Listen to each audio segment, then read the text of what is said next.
Bueno, este curso es espectacular. Yo creo que es una iniciativa única. Hasta ahora no había visto, en toda mi experiencia docente, ya más de 2 décadas, nunca había estado en un curso tan espectacular. Primero por el laboratorio natural en el que están los chicos, luego por cómo lo han aprovechado. Y sobre todo, yo creo que la proyección que puede tener, algo que puede cambiar en la vida, porque las impresiones que se pueden tener en un sitio como este, único en el mundo, al final cambian vocaciones, cambian profesiones, y yo creo que es algo que inspira muchísimo a cualquier profesor y a cualquier estudiante.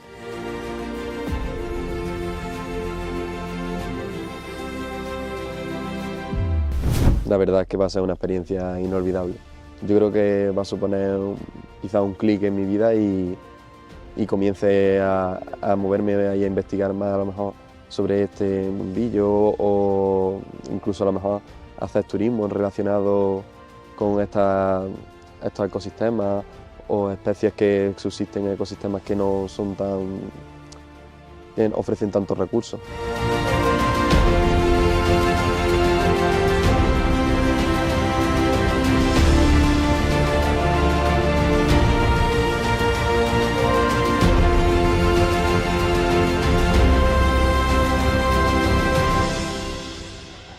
Este primer curso internacional de ecosistemas tropicales ha sido una experiencia increíble desde todo punto de vista, no solo como facilitador, sino que en la medida que hemos interactuado y visitado durante más de 7 días 3 de las más importantes islas de este archipiélago, pues ha sido muy enriquecedor. Hemos podido hacer algunos aportes importantes con el grupo, cada uno de sus disciplinas, pero también hemos aprendido muchos conocimientos por parte de los guías y del propio territorio. Yo como la experiencia ha sido muy buena, ha sido muy gratificante. Yo creo que para ser el primer curso ha salido todo muy bien y yo creo que los estudiantes están muy contentos, están muy agradecidos y se van con muchísimos conocimientos de aquí.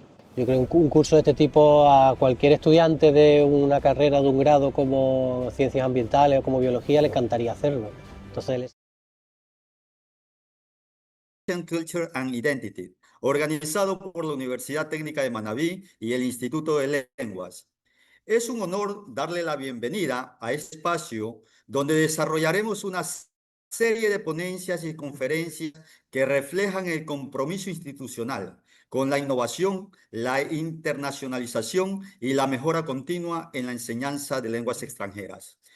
Este congreso constituye un espacio de diálogo y construcción colectiva del conocimiento, en el que el docente con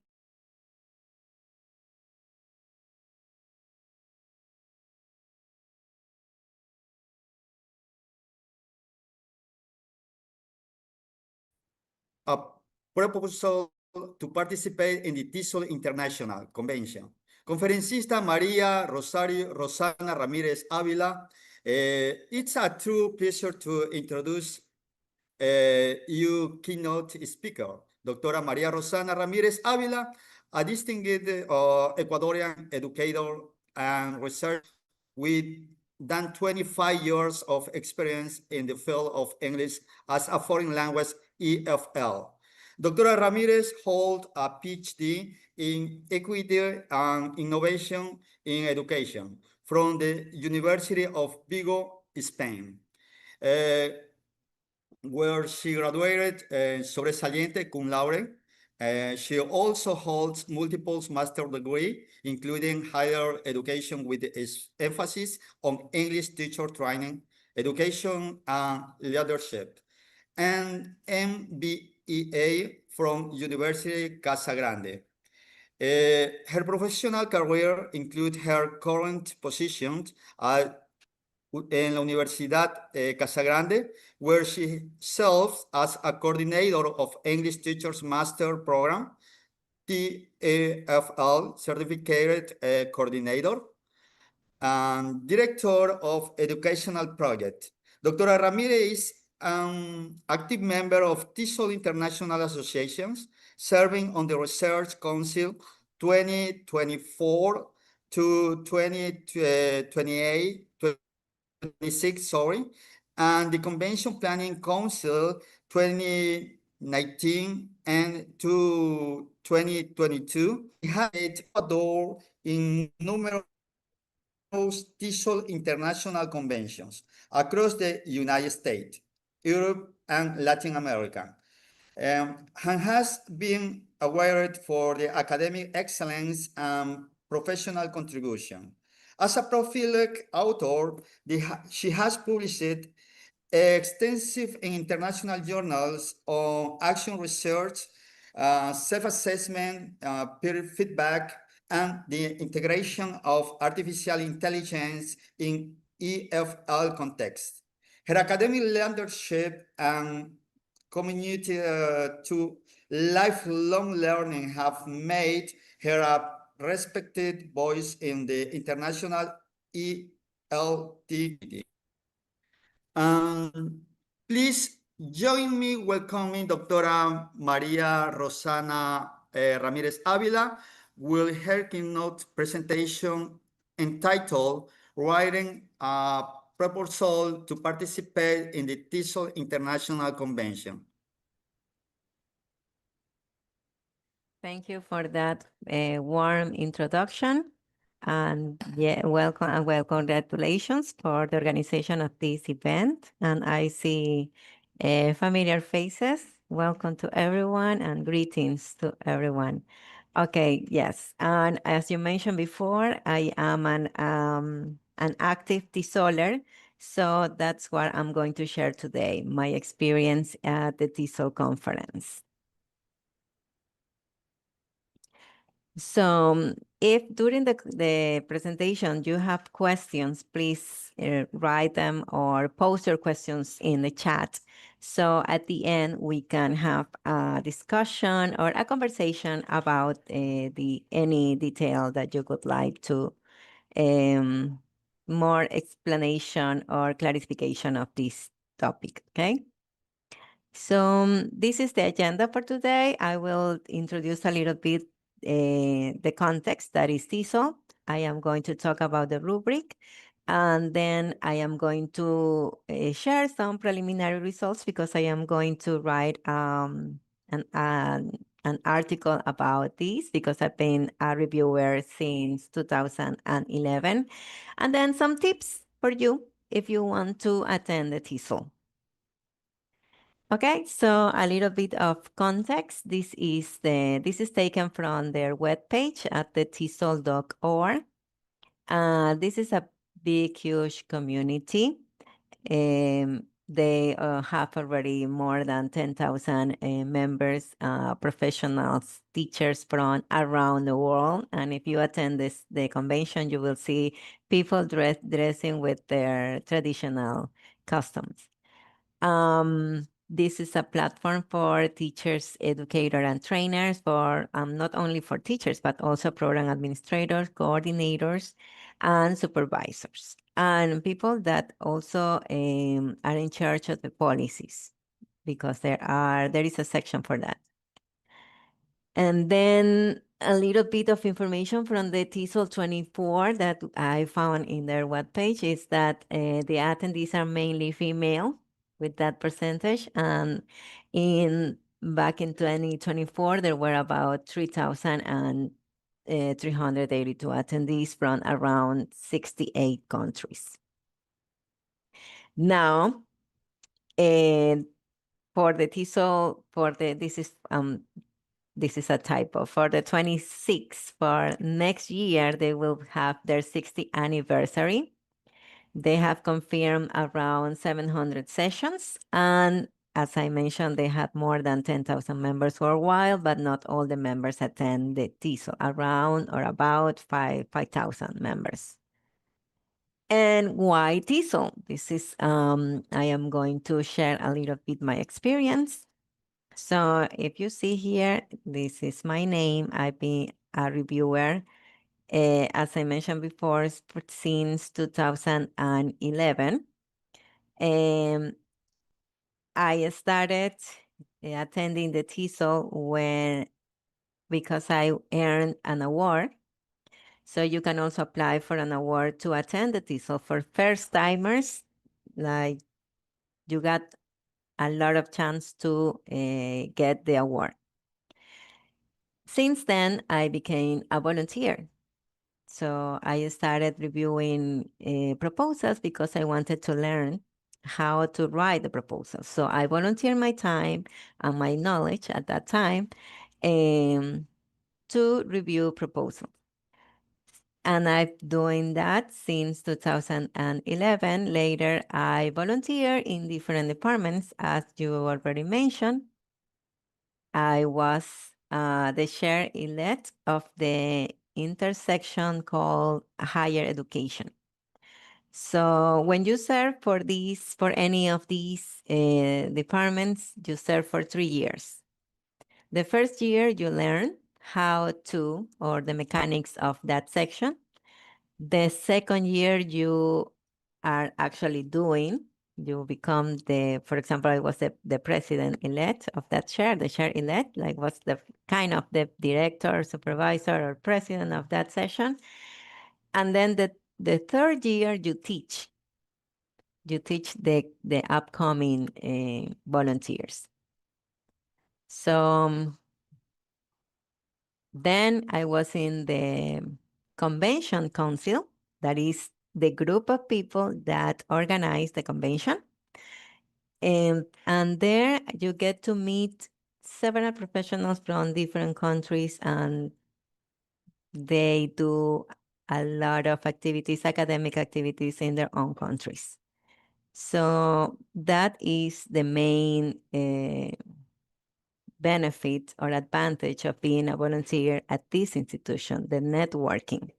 So you get to know people from different continents and different countries. And that is how I have launched 2 books from collaborations from people from Bolivia, for example, and Filipinas. I also have the training camp with all these people from the TESOL that I meet in the convention, and we talk, and then we organize the training sessions, and they present in our training camp. And I started this professional council. Now for this council, yes, you are a volunteer, but you are elected. Like, it is not that, okay, you want to volunteer and then you are part. No, there is an election here, a selection of who the members will be. So this here, you see my name, and now I am in this research professional council, serving the TESOL until next year, and then for sure I will volunteer to be in another department. Okay, now let's talk about the TESOL applying, right? Application. As you see before, there are 700 sessions already accepted for the next year. And that is how TESOL works. They plan from one year to the other. So it is not that you send your proposal today and then you are accepted. No, this is a 1-year process and 1-year organization, and it starts right after the convention. So the convention is usually in March, at the end of March or the first week of April, and then they start. You can send your proposal during May, the whole month of May and June. So that's the time that they open the application, because you have to register as an author, and then you have to complete demographic information, and of course the information of the proposal. So, and this is the rubric, but you have to know other aspects of the application that I'll share later. This TESOL rubric is focused, well, it has these 6 criteria. The first one is, the first one is currency, importance, and appropriateness of topic to the field. So first, your proposal has to be current. That is, your references have to be updated. You cannot send a proposal that is outdated or with outdated references. There should be a balance between updated, like from the previous 5 years, and all references. So that makes it current. It has to be actually the way you write the proposal makes it important. You don't have to write in your proposal, this proposal is important because this and that. No. The way that you write makes your proposal important and relevant. It is appropriate for the session. It depends on the session that you chose.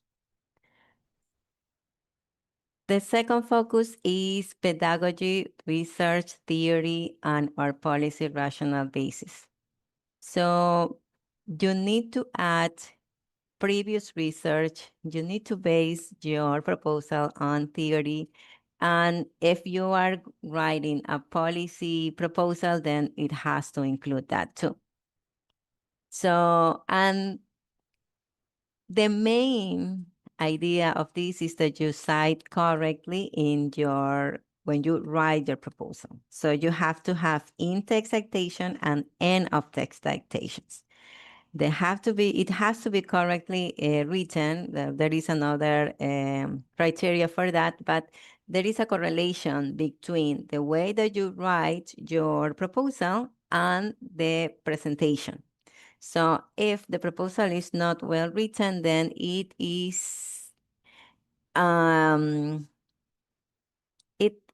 gives you the idea that the presentation also will be of low quality. So you have to be careful when you write the proposal.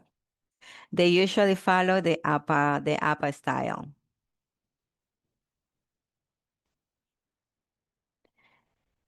The next focus is the description of the session content and the plan.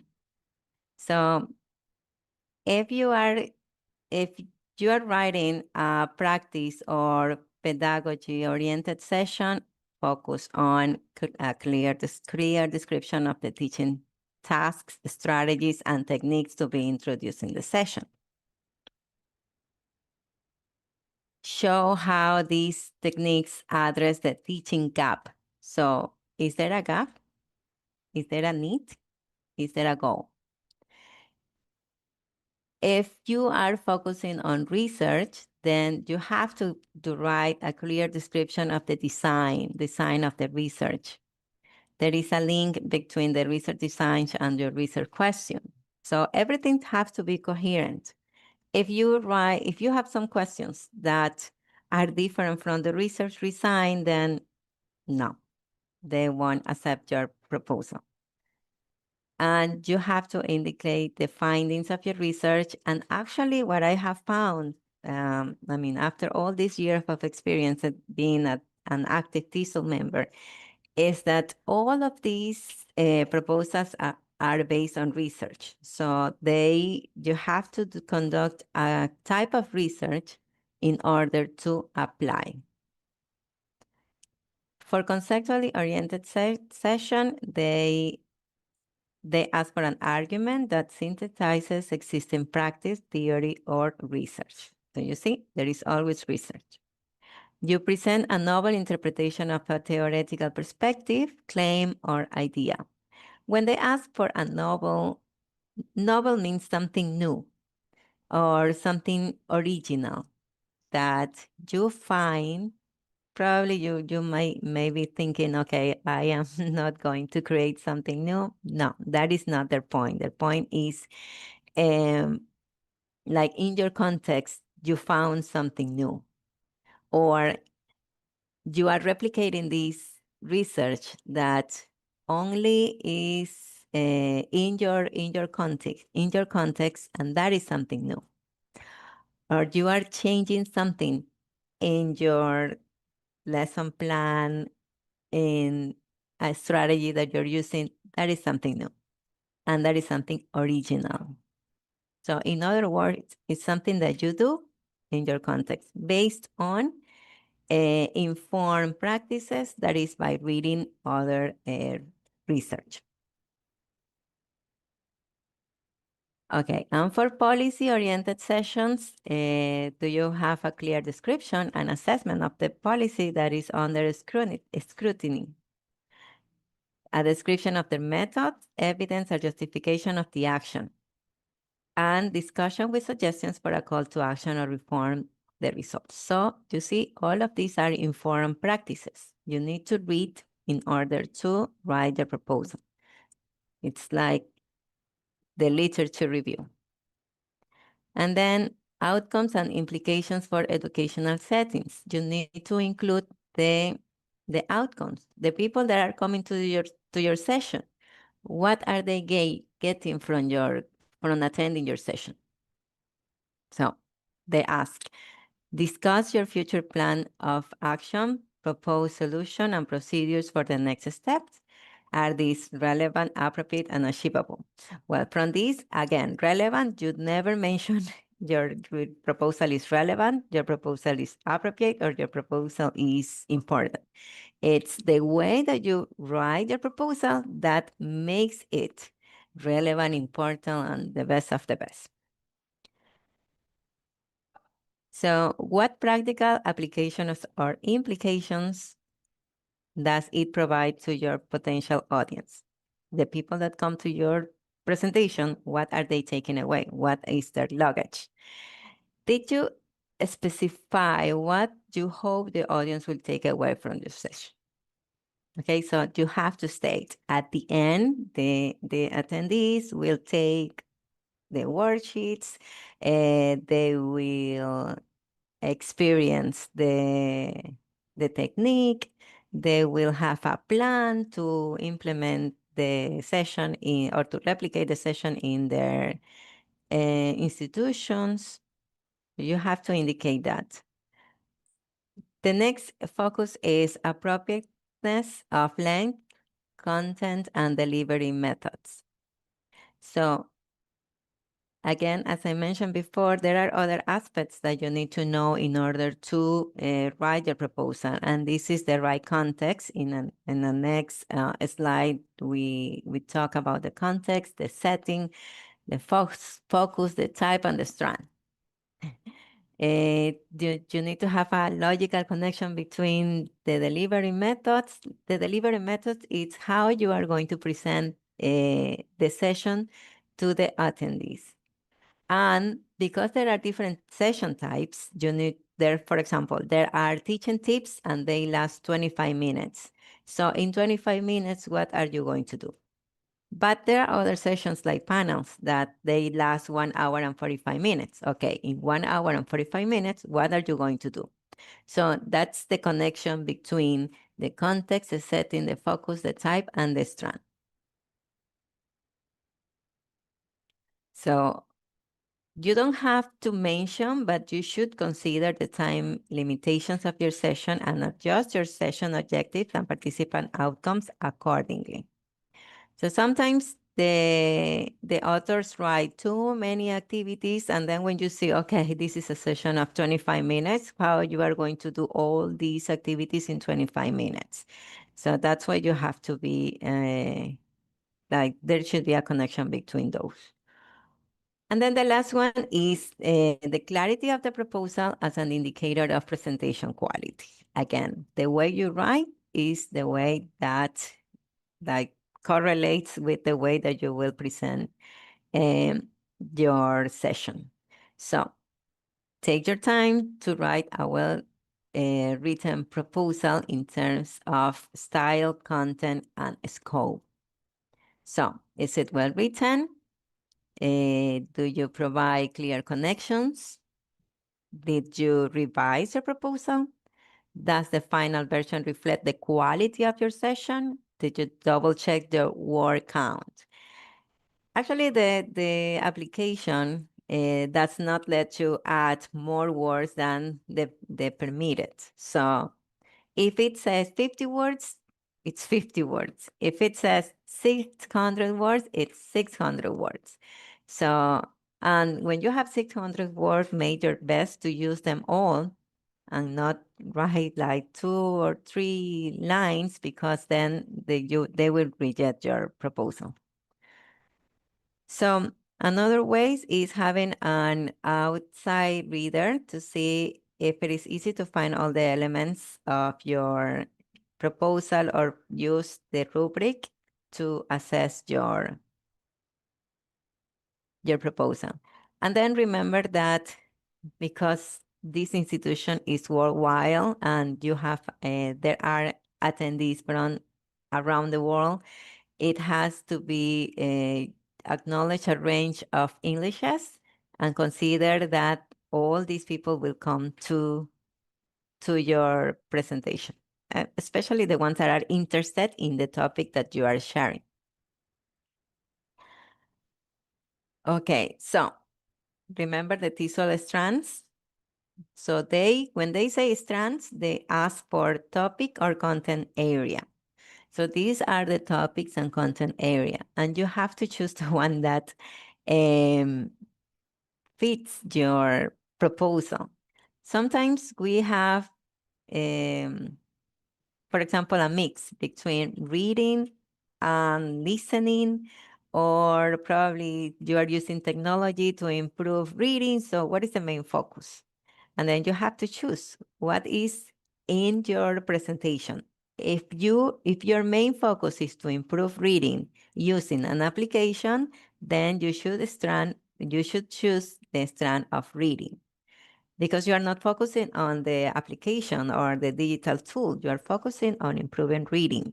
Okay, so according to those are the decisions that you have to take in order to choose the correct strand. Because if you don't choose the correct strand, then sometimes they just reassign, but sometimes they say, well, if the author doesn't even know or is not clear on what is the correct strand, then they won't pay attention to they won't even read your proposal. So these are all the topics or content areas that the TESOL has. For example, nowadays in Ecuador, we were asked, for example, in the program, in the master that I coordinate, to add topics about gender.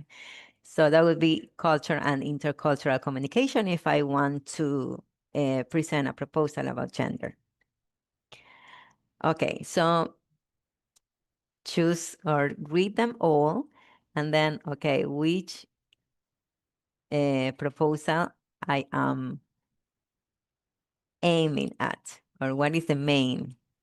For me, that is, for example, for this presentation that is writing a proposal for TESOL, that would be personal and professional development.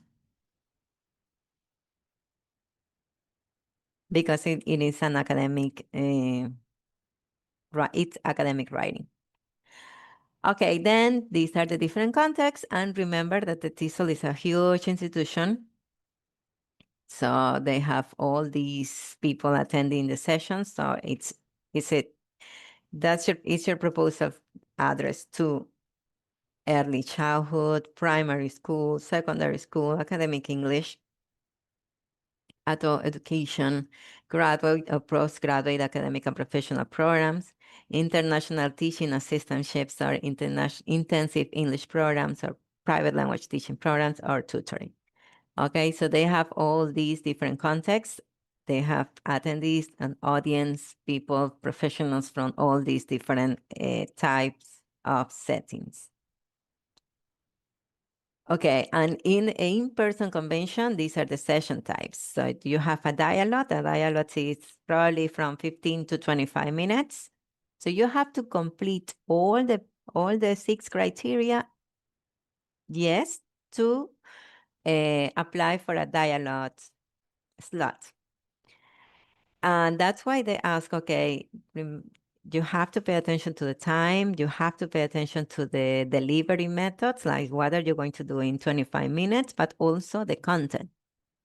There are panel discussions, and this is a tip for you, because panel discussions are not given to the public. Panel discussions are for the people in the councils. So they have like 3 or 4 or probably 5 different panels, but They are arranged between the people in the council. And also for the intersections. You are given one room for an academic session, and then you are given the next year, you are given another room for a panel, and then the next year you are given another room for another panel. No, for an intersection panel. That is, you have to search for other intersections and then develop a presentation, organize a presentation, collaborate in a presentation that matches both intersections. And then you have my favorite, that is a poster session. This is how I started, presented my research in poster sessions, and it is a very, like a more personalized and customized session. The people that want to know about your research, they come to your session, and then you can have a conversation with them. And you can follow up the conversation later. You don't have to, probably there are some questions that you cannot answer at that moment, but you can ask for their emails and later you can keep the conversation. Then there are presentations also, presentations of 40 minutes, presentations of 25 minutes, teaching tips, 25 minutes, and the workshops that usually they are 1 hour and 45 minutes. So these are the different session types. So remember, there has to be a coherent relation between the session type, the strand, and the description of the proposal. And I am going to share, this is information that I have because I've been in the strand coordinator group. And this is, this is information from 2024. So if you see here, 245 applications. Are they going to accept 245 applications? No. Why? Because there is limited space. So from these, they only accepted 63. And they tell you, like they send to the different strands. Let me go back.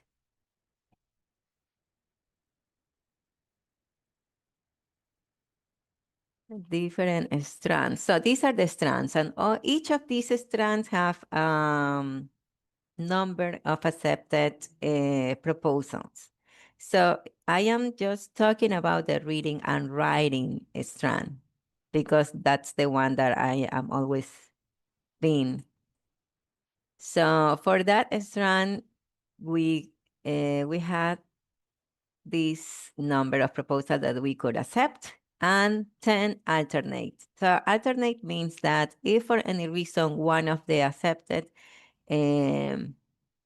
authors cannot attend, then they take that space. And then look, 172 rejected. Now, do you think that 172 proposals like they were not well written? Do you think they were terribly written? You can share your.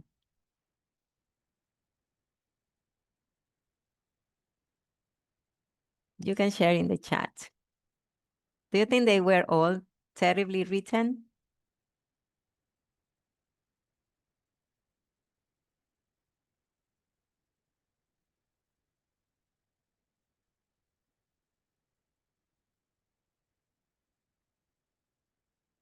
Exactly. No.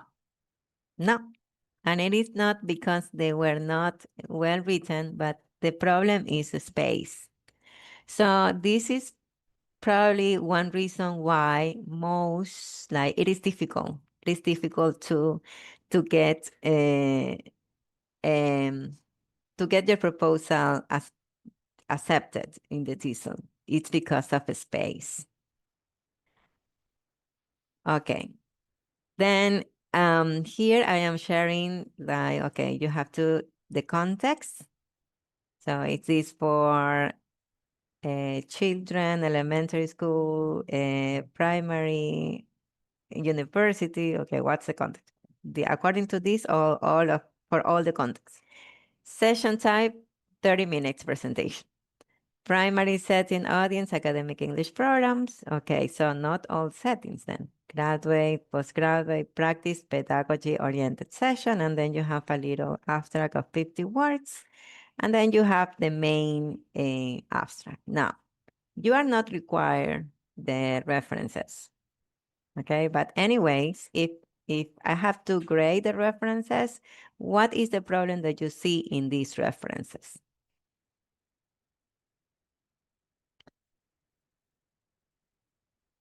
So I included the different criteria that the proposals are graded, right? Currency, importance, appropriateness, pedagogy, research, description of the session, outcomes, and implications. So we can have like the exercise of evaluating a proposal.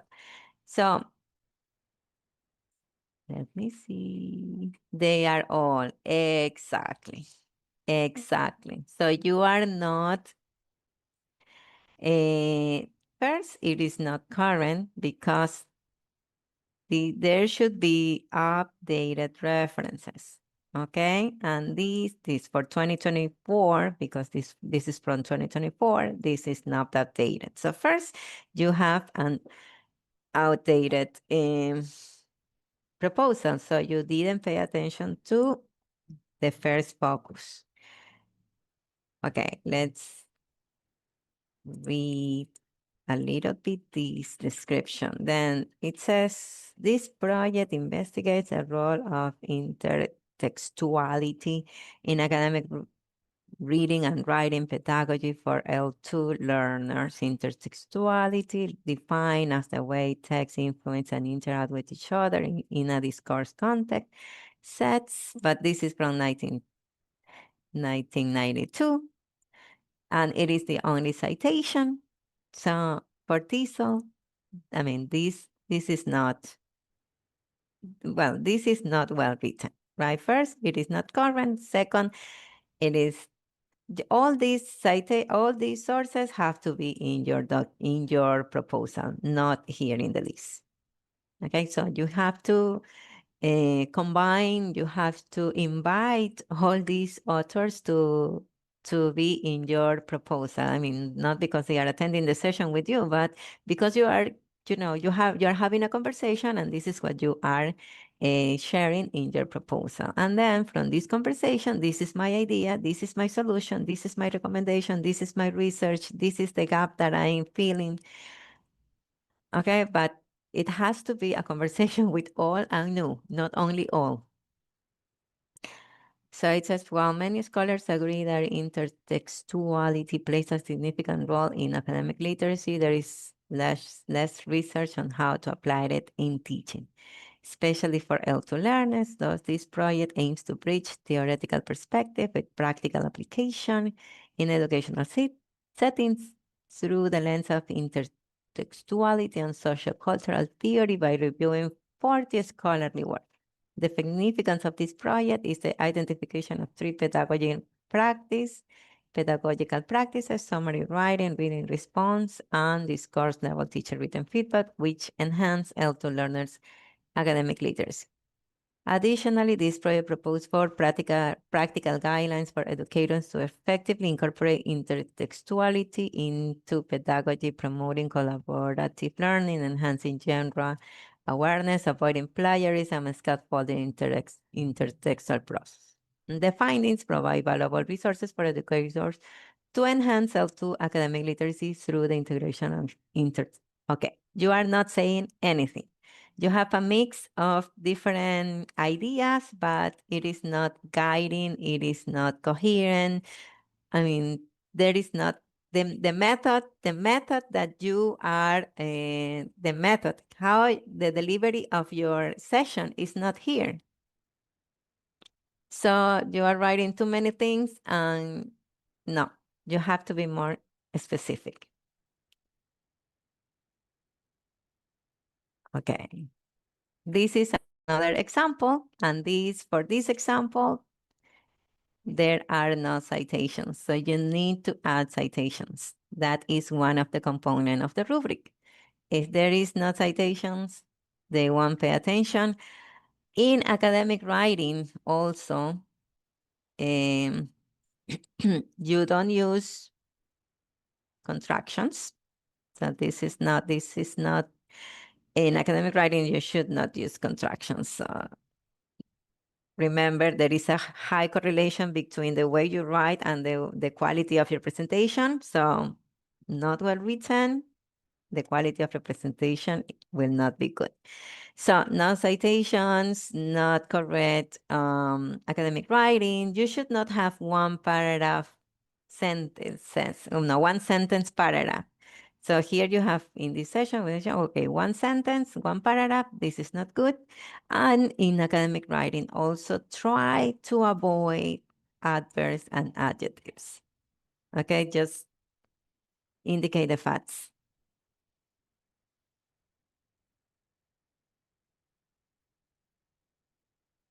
So how the review process in the TESOL work? There are 3 raters for each proposal.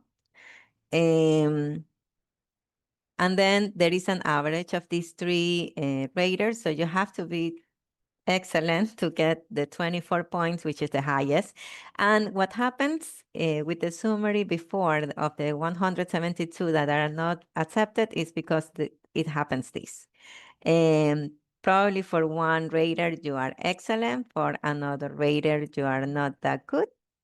Okay, and then when this happens, the strand coordinators will read the proposals, and then we have another score. We add another score to the proposal.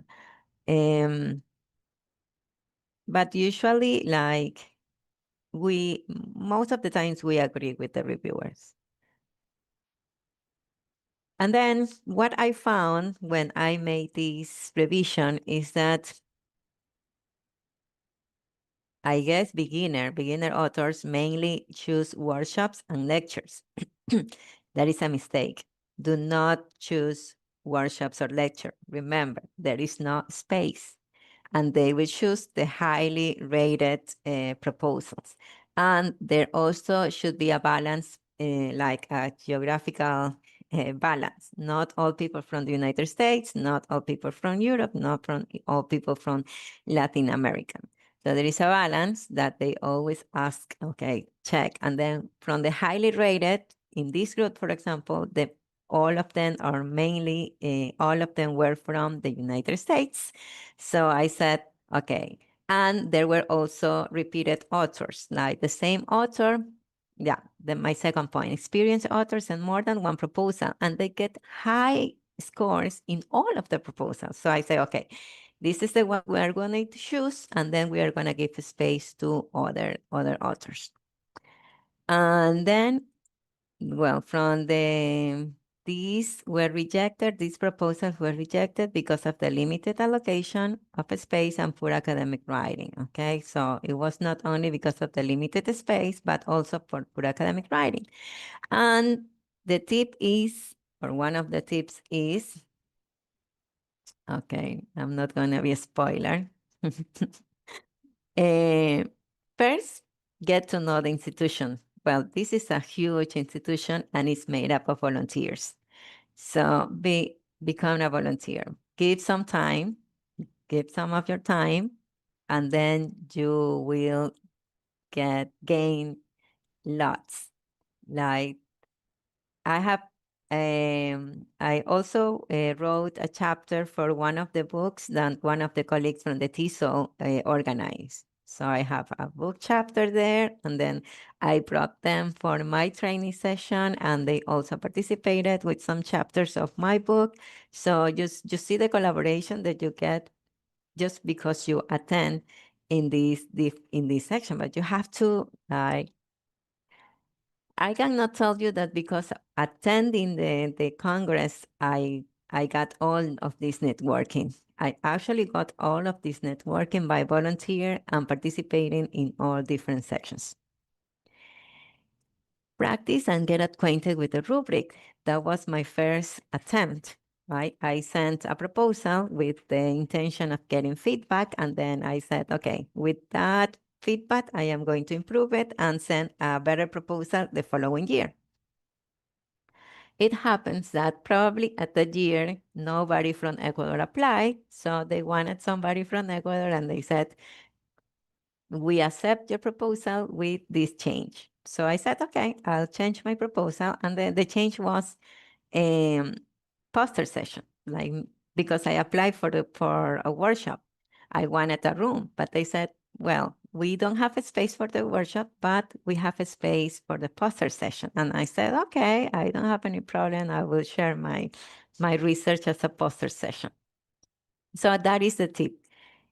Choose poster session because there is plenty of space for poster session. Actually, we were told you can choose all poster sessions, and then we have to read all poster sessions. And then we found that there were low quality writing for the ones that apply for poster sessions. So even if we could choose them all, accept them all, we couldn't because there was that limitation. So the limitation then was poor writing. So whenever you want to apply for the TESOL, there is always room for poster session. So try and get feedback, and remember that all of these proposals are based on research. So you have to, if you haven't started, you have to start researching. Use your class as a laboratory, as a lab. Use the perspective of your students, use the perspective of your colleagues, use the perspective of the parents if you teach in school. You can share the perspectives, and that helps. That's qualitative data that it's important to complement, to exemplify, to support, to complement your numbers. And then I cordially invite you to this session of my master's that will be in next week on Wednesday. So these are the topics, and this is a program, this is a presentation from the master's in the professional participation class, and you are cordially invited. So thank you for attending my session, and I open for any questions that you may have.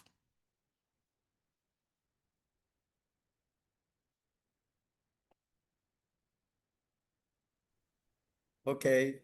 If anyone has a question, please raise your hand and ask the question. Thank you for your claps. This is a link for the registration of the master students that we will have next week. And become a TESOL. I didn't say to participate in the TESOL, the membership is $35 a year for us because we belong to a list of global countries, and it is the cheapest registration. So, and if you register for 2 years, the membership is $30. Carlos, you have a question? Hi, Rossana. How are you? I have a question. Maybe do you think like also the people who would like to participate in the TESOL conference, maybe they can also participate first, let's say like in the training camp for Casa Grande maybe, and they can have some more experience when they're ready? Yes, for sure. Yes, exactly. Those are training. Yes, you can participate in local congresses and national congresses. You can try, and this is experience. Okay, I have a question. Is it time consuming? No, it is not time consuming at all. They don't ask you, like, there are not set like, for example, every month you have to do, no. It's actually for the Research Council, we gather 3 times a year. But there are some volunteer activities like reviewing awards for research, reviewing articles, but that is, if you have the time, you can volunteer for that, but otherwise, no.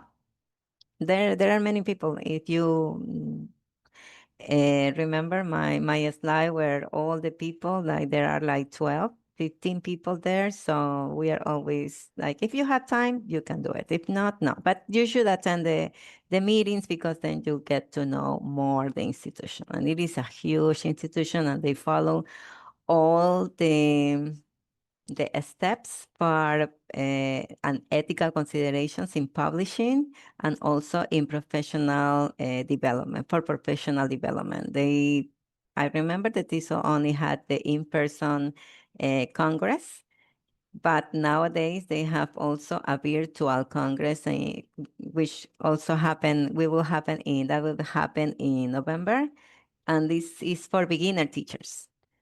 And becoming, well, you don't have to become a member to get all the resources. You can just check their webpage, and you will have plenty of resources. There is also a worldwide calendar with events, academic events from other countries, that you can also get to know through the TESOL webpage.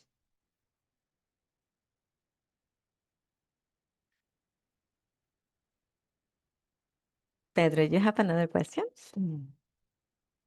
Yes, but I'm sorry. I was wondering, Rossana, if after every event, does TESOL publish all the presentations, all the material? They have a book with all the proposals, and it should count, because it's, as I showed, it is peer review, and not only 2 but 3 reviewers. So it should count that. But besides that, they also have their TESOL journal, their quarterly, that is Scopus and Q1, and Scopus Q1. And I think it is for free, like it doesn't cost anything. So they always invite, they see the proposals, and they invite like the best research. Actually, the forum of the research, those are the ones that they invite for publications in the TESOL quarterly. Great, thank you. Thanks for that question. And yes, they should, because you see it goes on the revision process. It's not only the reviewers, but also the coordinators. And then after the coordinators, the council, the program council, that say like the final decision, okay, these are the ones that go to the program. Yeah, thanks for the questions. Thanks for your active participation. And I hope to see you in the TESOL.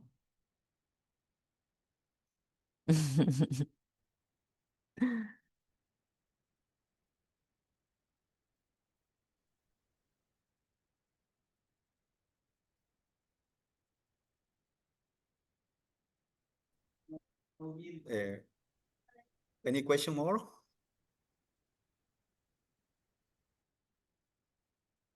Carlos Campodónico. Carlos, do Has a you have question. another question? Oh, participate in the No, training camp. no, but just to participate in the teaching English training camp with Casa Grande, we are willing to to set you up for success, and also for your TESOL research too.